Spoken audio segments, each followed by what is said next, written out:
thank you to all of you who are taking your time to come here to discuss with us. Thank you, Masha Gessen and Anna-Lena Laurén. I look very much forward to this discussion on Russia. First, Masha Gessen, I would like to congratulate you on your opening speech this morning, which was an amazing, outspoken critic of Hungary and its handling today of the refugee situation. I heard that the Hungarians were not that happy about it. You ended this amazing speech with saying, "I'm dismayed standing and sharing the same stage as the representative from Hungary, the Hungarian state." Yeah, I mean, I should say it's not very difficult to protest against Hungary in Sweden, especially for a Russian. But I do want to stress that I wasn't just talking about Hungary's handling of refugees. Hungary has had a revisionist, basically neo-Nazi government for years now. And it had it back in 2013 when I think the decision to invite Hungary as the guest of honor to this fair was made. The way that Hungary has been behaving toward refugees also, it goes way back. It hasn't just happened in the last few weeks. We have seen really dramatic footage of it in the last few weeks. But the anti-immigrant platform of the ruling party and its right-wing allies has been in evidence for quite a long time. But I also think that Hungary is a terrible place for writers. My friends in Budapest basically live in a state of siege and with a constant sense of shame for their country. And I think that sense of isolation and a sense of shame are terrible for writers, not to mention the instrument that writers use in their work, which is language, which is also, when you live with a government like that uses the language of hate and that employs words to use their opposite, like, for example, when they talk about family values. That is very damaging to the language, and that is bad for writers. Well, you said what everyone was actually thinking of in their hearts, and it is important. And as we know, it's a perfect layout for this seminar, because it leads us to the topic that we have today. Many of those refugees that we have and the situation that we are seeing today is actually a result of a crisis worldwide, and specifically in Syria. And it leads me to think about the Russian relation to Syria and the intervention in Syria. We have, as many of you know, we have some books here in front of us. Maybe many of you have read The Man Without a Face on Putin. Yes. Impressive. And the book on Pussy Riot by Masha Gessen. Latest you have written on the Boston bombing brothers, Chechen brothers, but also originating from or have been living in Kazakhstan and later in Dagestan. And you, Anna-Lena, have this an amazing amount of very good books behind you, and recently you have published this on Ukraine, where you have traveled a lot as a war correspondent as well. So if we take what happened this morning and the Syrian situation, which is heavily affecting us, also of course here in Sweden, what is your view, what is actually happening here? In the radio this morning, Masha Gessen, you gave a very interesting perspective that Russia and Putin is here establishing himself or itself as the owner of Syria in order to get a trade-off and somehow a carte blanche on Ukraine. This is very, very interesting. What did you actually mean by that? And would you like to, both of you, like to elaborate on this? So, what we know is that 2 years ago, Putin basically hijacked Syria as an issue. And it's really his biggest foreign policy victory so far in his 16 years in office, which was sort of classic Putin and very Soviet in the way that it was done. Basically, when President Obama was stumbling, he couldn't get congressional approval for intervention in Syria, Putin swooped in and helped him save face by claiming a place as the arbiter in Syria. He said that he was going to run the chemical weapons negotiations. He also had an op-ed in the New York Times that was masterful in using American language against America and calling out America for not not respecting international institutions and for American exceptionalism. It was just I can imagine how they enjoyed it in the Kremlin. It was really sort of being able to turn against the United States the kind of criticism that should really be directed at Russia. Not that the United States is flawless, but if we're going to choose who has shown more disrespect for international institutions, it would have to be Russia. And that was a huge victory. And now 2 years later, he's basically a pariah.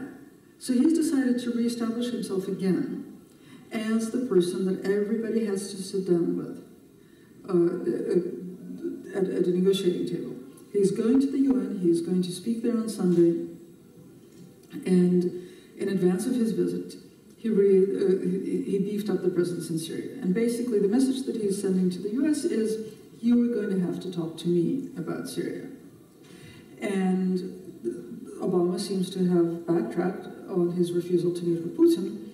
The message coming out today is that he's thinking of meeting with Putin. This is going to be to discuss Syria. But, and now these are the facts. My conjecture is that he is going to demand either an end to sanctions, or at least to be left alone to do with Ukraine as he pleases. And I think he's likely to win some concessions. I think it's a terrible idea to sit down with him. We know he's a bad faith negotiator. We know he's going to not fulfill his promises, whatever promises he makes about Syria. But he's backing the U.S. into a corner, and the U.S. is buying it again. Very interesting. What is your view? Actually, can you hear me? Is it working? Yeah. I just, before this seminar, I just saw on the internet at news.ru.com that Putin, according to some sources, Russian jets have already bombed ISIS positions in Syria. But this is not confirmed, so we wouldn't know it for sure. I think Masha is right about this is one of Putin's goals, but I think his main goal is actually to show Obama and the world that I'm back on stage and you can't deal with me anyway, so accept it and let's move forward. And it's very obvious. On Monday, Bibi Netanyahu came to Moscow. A couple of days afterwards, Mahmoud Abbas came to Moscow. Before that, the King of Jordan has been in Moscow. All the important leaders of the Middle East have been visiting Moscow during the past months. So it's very obvious that he's building up this process. And I agree with Masha Gessen that I think right now he seems to be succeeding very well because there really is no options. And John Kerry said a couple of days ago that I was a bit surprised. He said that Russia is only trying to secure its own forces in Syria. He was trying to play it down a little bit. Although we know that there are lots of worries in Washington about what's actually going on in Syria. So we'll see what happens, but Russia has a very, very bad experience with Afghanistan, so I find it still hard to believe that they would really do what's necessary in order to do something about IS, putting boots on the ground. I find it difficult to believe. It's very interesting when you allies like this. We also hear that actually Russian soldiers from the Russian army are deserting the army right now. They are called in to go to Donbass in Ukraine, but actually they end up in Syria. This is, of course, probably have to affect the Russian internal opinion. What is your view? I don't think it has to affect Russian internal opinion because Russia has preemptively destroyed public space. So while you and I might hear about the deserters who've been interviewed by a couple of resourceful reporters, Russians are not hearing about it. It's not on television. They're not going to find out about it on the internet unless they specifically ask about it on the internet. So the vast majority of the Russian public, I'd say more than 98%, are perfectly well protected from disinformation. And, you know, other than the friends of the families of these deserters, nobody's going to hear about it. And it's also a question on scale.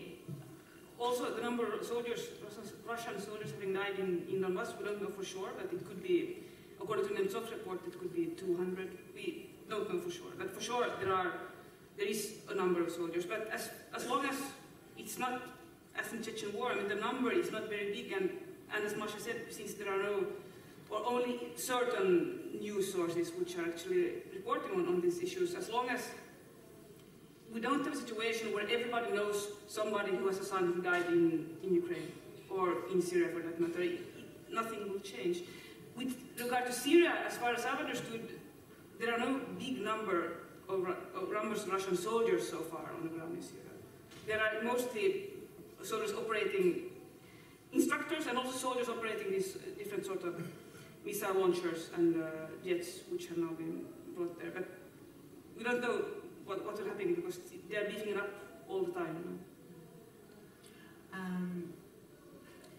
I want to come back to the issue of the public opinion. I know you're working on a new book elaborating on this issue, and I find it extremely interesting. When I lived latest in Russia, 2008, 2011, we were like, oh God, why aren't we reacting? And then suddenly it came. So how would you see this? Is it only is it the fact that information is not enough? Is it the fact that the reintroduction of a very totalitarian system is so strong, so people feel that it doesn't matter if they actually react or do anything, and they have lost hope? Or what is actually the situation here? I think, are you asking why there isn't more protest? Mm-hmm. Well, what should people be protesting? I'm serious. What are you asking? What do you think people should be protesting? I think they have no delivery at home on the social conditions and the economy, and that may be a factor for protest. Yeah, and I think that's true. And a lot of most of what people protested against in 2011, 2012 was actually, not that they were living in an authoritarian state, but bad governance, corruption, things that can be fixed and things that they feel sort of at home, but not the fact that that the media had been taken over completely, that the electoral system had been destroyed completely. They were protesting one isolated case of unfair elections, as though, having destroyed the media and having destroyed the electoral system, you could run fair and transparent elections, right? They weren't protesting the murders and imprisonments of political opponents of Putin. They weren't protesting the war in Chechnya, right? or their ongoing war in Dagestan. So people basically, they were protesting something that was what they felt was a violation of their bargain with the regime. The regime had said, you give up all your liberties in exchange for stability and prosperity. Prosperity had dwindled. It hadn't disappeared completely, but it had dwindled. And so corruption and bad governors became much more noticeable. And that's essentially what people were protesting. Now the bargain has been reframed. Now you can have pride in your great state. You can feel part of a huge mission. You can be constantly mobilized and get adrenaline off of that in exchange for everything else, which is very familiar from Soviet times and uncomfortable for a lot of people. Yeah, I think if I think about my friends in Moscow and St. Petersburg, most of whom are highly educated, liberal people who speak languages and have traveled the world, and who have always hated Putin. Now they feel that their country is being in a sort of state of war, and everybody's against us. And since everybody's against us, we must support our president in this situation. And this is a sort of argument that you can't go around it, because people actually really feel that way. And a lot of people whom I know who belong to this liberal so-called creative class are also blaming the West. And Ukraine really is the factor which has in a way changed everything, because I remember a very good friend of mine told me that, who belongs to this creative class, told me that when Ukraine wanted to become part of the European Union, we felt like, for me it was like being a husband seeing your wife going away to her lover. And the idea of Ukraine actually being part of Russia is so much stronger than I realized, for example. And really has nothing to do, or very often doesn't have so much to do with education, or liberalism, or cosmopolitanism. It's very deep in the sense of people. That like, Ukraine really isn't a country of its own. And the West can do many things, but please don't come into our territory. But to be fair, I mean, if you continue the metaphor, it's like, what do you do if your wife goes away to her lover? You hunt her down and beat the hell out of her? No, it's like, it's really a logic. That's why I was surprised also, because this is a person, a friend of mine who has lived in Geneva and Switzerland for many years, speaks French and English, and for me, she's a European. Mm-hmm. But Ukraine, there's something, she turns on another mentality. It's really, I was surprised, and it's very common. And also the fact that lots of people in Moscow now feel that the country has a direction. Putin, you have a leader who wants something, the West is weak, and at least we are doing something, we are acting, and the West isn't doing anything. Right now, also with regard to Syria. But with Syria it can change. I mean, if things will get very bad there, and if there will be a real war against IS, I don't think that the Russians want their sons to die in Syria. But I find it very hard to believe that Putin would really put boots on the ground in Syria. I doubt it. But we're talking about Putin, right? So Putin can promise to put boots on the ground in Syria in exchange for whatever concessions he is going to get, or no concessions at all, just to reestablish himself as a player, and then do nothing. Yeah. Yeah. That's what I think will happen, because I find it hard to believe that Putin actually believes that the sanctions will be lifted. It's not very realistic. I think he just wants to show that I'm back, and you have to, like me or not, you have to talk to me. It's interesting. It leads me to ask you, what is actually, or is there a master plan behind this? You said that the Russians perceive that Putin is a person who actually wants something. He has a plan, or he has a direction. Is there what is the agenda here actually? Do you think there is a plan, or is it just, is he a chaos pilot that needs this irrational chaos to manage forward? Yeah, I don't think there's a plan, but that doesn't mean there's no direction. There's a very clear direction. There's a mission, right? The mission is to create and protect this traditional values civilization and oppose Western civilization. Western civilization is perceived and portrayed as expanding, as being aggressive, as trying to force its values of universal human rights down our throats. And Russia is seen as the center of this traditional values civilization, which is a geographically non-specific concept, so it can include the former Soviet Union, it can include Muslim countries, it can include many countries in Africa, it can include China. But the thing is that Russia is the only one of those countries of the traditional values civilization that has the courage of its convictions to go to war to protect traditional values, which is what it's doing in Ukraine, see? So from that point of view, the West was expanding into Ukraine. Ukraine has no agency, right? Ukraine doesn't exist. And both sides are acting like that Ukraine doesn't exist. And Russia is protecting the traditional value civilization. It's protecting itself in Ukraine.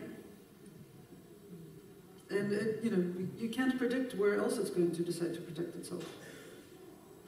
With regards to this, one also has to say that when it comes to IS, Islamic State, Russia really has an agenda, because it could be very dangerous for Russia with all these very weak countries in South Central Asia bordering Russia, where the Islamic State could very easily penetrate and infiltrate if they want to. And also with regard to Northern Caucasus, which has never been peaceful and which still isn't peaceful, although there's no real war going on there right now, but the Islamists are getting stronger all the time. So I think Putin is extremely worried about this, and it's one of the reasons why he's acting this way, but not the only one. Very interesting. So actually we have a situation where, like in Syria, the Russians are also fighting with the IS, according to Russia Today at least. We have 4,000.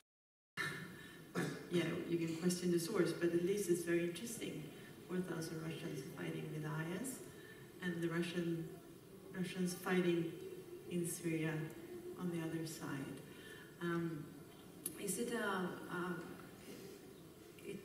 It is also the issue of the Caucasus, which you have written about previously in one of your books, and the fact that there are movements here that seems to be very much out of control and in different directions, like the pro-Kremlin but pro-Islamic, and the other side of the more like the IS perspective. What do you see as the where will this end? Is it out of hands of Putin, or is it in control, or what? With regards to Northern Caucasus? Yes. Well, that's the interesting thing, that Putin is now supporting Kadyrov, who is an Islamist himself and who has introduced a number of rules which really are breaking the constitution of Russia. About women's clothes, about how you're supposed to behave in the street, many things. And he has also introduced madrasas throughout Chechnya, schools where the boys sit and only learn the Quran in Arabic. They just repeat it. That's the only thing they learn. Quran by heart in Arabic, which they don't understand. I've been to this madrasa, and it's a brainwashing school. And also this university, Islamic University in Grozny, which was opened a couple of years ago, and where, on the one hand, Kadyrov says that we are now teaching our education, kind of, in a way, let's say more liberal Islam. He doesn't use the word, but that's what he means. You know, the Islam which is acknowledged and accepted by the. But when you talk to people studying at this Islamic university and the teachers, lots of them have been educated in Egypt and in Syria. And the Islam that they were talking about didn't at all. To me, it was a lot closer to this sort of more radical and especially extremely conservative Islam. So I think it's very dangerous, and I don't think that Putin really, or nobody's really controlling what's happening there except for Putin. Well, I mean, I think just to take us back a little bit, there is this myth that the Bolsheviks promoted, and that was, I think, widely accepted in the West, that in the Soviet Union there was no religion and there were no religious institutions, which is not at all true. Religious institutions in the Soviet Union were subservient to the state, and they were very much part of the state apparatus. Religious institutions were greatly weakened, but the ones that were allowed to remain were part of the state apparatus. Putin knows that very well, because they were part not of just of any state apparatus, they were part of the KGB. And the clergy who were allowed to function, to operate, were KGB agents.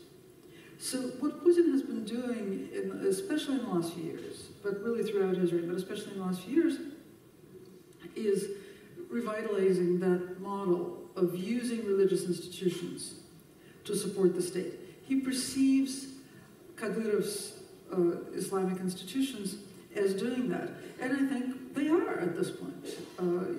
As long as they're funded by the Kremlin, and they are very much used by Kadyrov to prop up his power, and Putin is used by Kadyrov to maintain a semblance of order in Chechnya.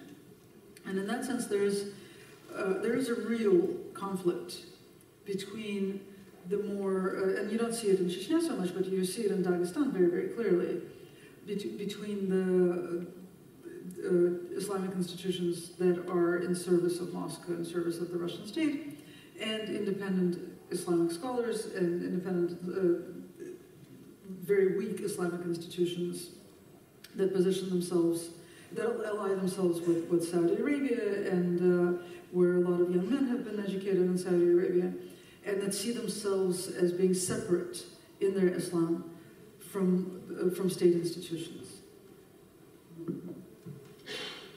And do you think it's out of control for Putin, or he has more control than we know, or?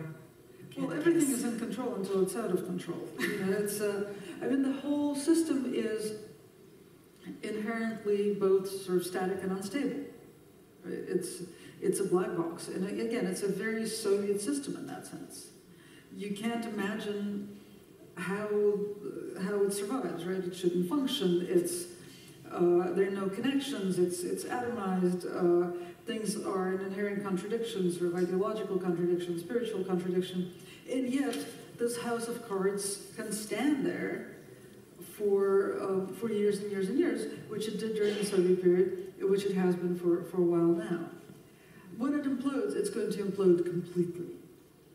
And certainly I can't imagine any scenario in which, after the system implodes, the North Caucasus stays a part of Russia. That's completely unimaginable to me.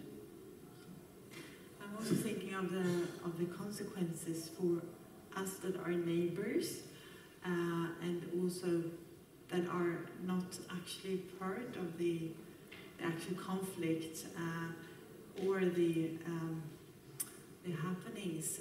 Watching, I'm thinking of the Malaysian plane that was shot down, where the whole over 370 persons died, and you also wrote this book about the Tsarnaev brothers who were behind or planned the Boston Marathon bombing. So it will have, and it has, consequences for us, both close and far away from these conflict zones. Moving from Caucasus, we have seen quite a development in neighboring countries, like Moldova, with the protests on corruption in Moldova lately. This summer we also had protests under the label Electric Yerevan on the corruption in Armenia. And we also have, as we know, quite a depressing situation in Belarus. What is your view? Do you think the pattern that is set now in Ukraine, will it be repeated, although those countries are extremely different from each other? How do you see the Ukraine conflict spilling over on the neighboring countries? Well, with regard to Armenia, it's, as you said, it's very different.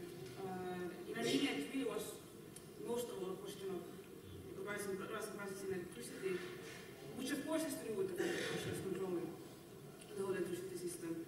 But the people protesting against the rising prices were actually most interested in their daily life conditions. With regard to Moldova, it so happens that the regime who is probably responsible for this enormous theft which was made in the banks happens to be a pro-European regime, which doesn't really, I think it shows a lot how there is misunderstanding in the West that pro-European, let's say, elements or phalanx in these countries are also not corrupt. They are all very much, lots of them are also corrupt. So it means that things are changing all the time. We haven't seen what Russia did in Ukraine. Hopefully, I find it a bit hard to believe that it will really be exactly the same way in Moldova, because Ukraine is very special to Russia. But Russia will, of course, as it has done and will continue to do, make things very difficult for Moldova, as long as Moldova is gravitating to the European, in the European direction. Yeah, I think that there's a misconception about the Russian war in Ukraine, which is that it's a strategic war, and often we talk about Russia fighting for its sphere of influence, or Russia, wanting to secure a land passage to Crimea. And I think it's a fundamental misunderstanding of the situation. I think that it's an ideological war. It's a war for the sake of having a war, for the sake of having an enemy, for the sake of building on this Russian mentality of being a fortress under siege. And in that sense, I think that a war in Moldova or in Armenia wouldn't be particularly useful. It would be much more useful to have a war in Latvia or Estonia, where the Russian-speaking minority may suddenly want to be annexed and to fight for full civil rights. It's a much more promising territory for whipping up fervor, which is really the point of these wars. The point of these wars is not to win over dysfunctional territories that will have to be supported financially for the rest of eternity. But it also would be quite promising, I think, for Putin to have a war at home, to have a war against traitors, to have a war against the fifth column. It's cheap. The West is not going to interfere. It's not going to lead to increased sanctions, but it can whip up a lot of fervor. Do you think it's happening already, in a way? I'm not sure, it's like with any war. You never quite know when it starts. I mean, I was fascinated with this when I was a war correspondent. I always wanted to write about the moment when the war starts. Like, how do you know? It's not like the country declares war. That never happens, actually. So, it hasn't happened in 75 years.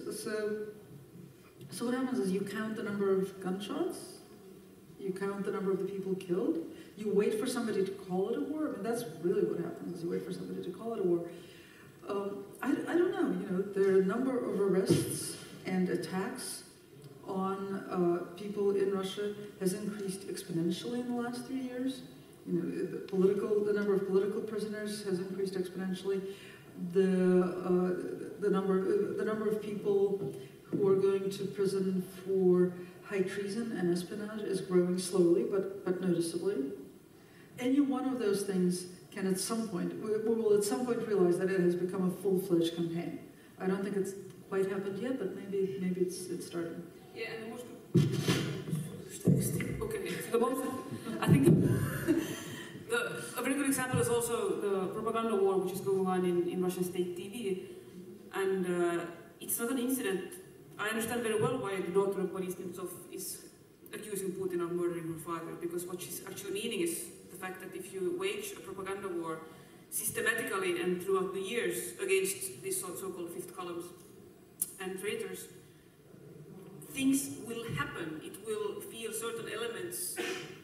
It will make certain elements feel that they can do whatever they want, that they will not be punished for it. They will be rewarded, in fact. Yeah. You wrote a very interesting column in the New York Times on 1937, that it's not here yet, but quite soon. Is that your prognosis that we will end up there? I think the point I was trying to make with the column was a little different. It was actually that it's a bad question to ask. 1937 was really, really, really bad, and maybe, asking is it 1937 yet, is actually, it's an interesting rhetorical device, right? I assume everybody knows that 1937 was the year that's traditionally considered to be the year of the height of the Great Terror. But before the height of the Great Terror, there was the start of the Great Terror, and it happened much earlier. And after 1937, there were many other really awful years. And maybe it's not a good idea to wait until it's 1937 before we say it's a catastrophe. So where is the hope here? You're an activist, and we activists always believe in good changes, and that's what's fueling, that's our driving force. Where do you see the hope, and where can we source for a change? Well, I think it's very important to remember still that Russia, in spite of everything which has happened, and in spite of all the wars Russia has been through, where so many people have died, it's still a tremendously resourceful country. So many good things could be done in Russia if things were to be different. The problem is that, and I've been thinking about this a lot, I'm from Finland myself, and we have been neighbors with Russia for good and for bad ever since we started to exist. And I really don't think that we can change Russia. I mean, Europeans or neighbors, the change has to come from within.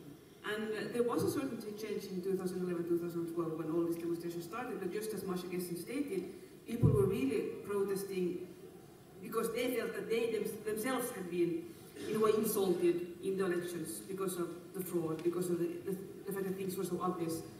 They weren't actually that interested in what we would call real democracy or taking responsibility. But I think it was a start. They were protesting.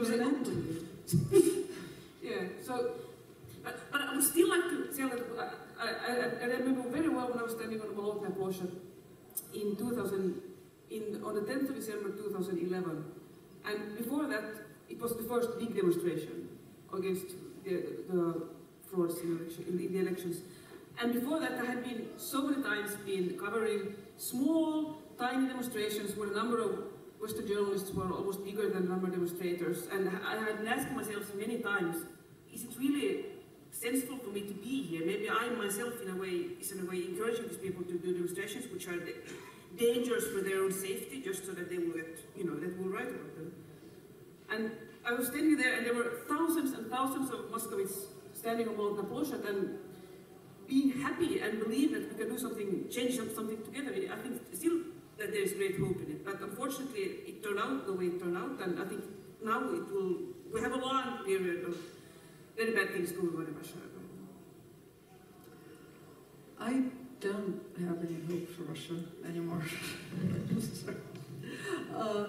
I just don't know, how much you can beat up a country before it stops actually producing anything good. And this is, I think, where I'm much less optimistic than you are.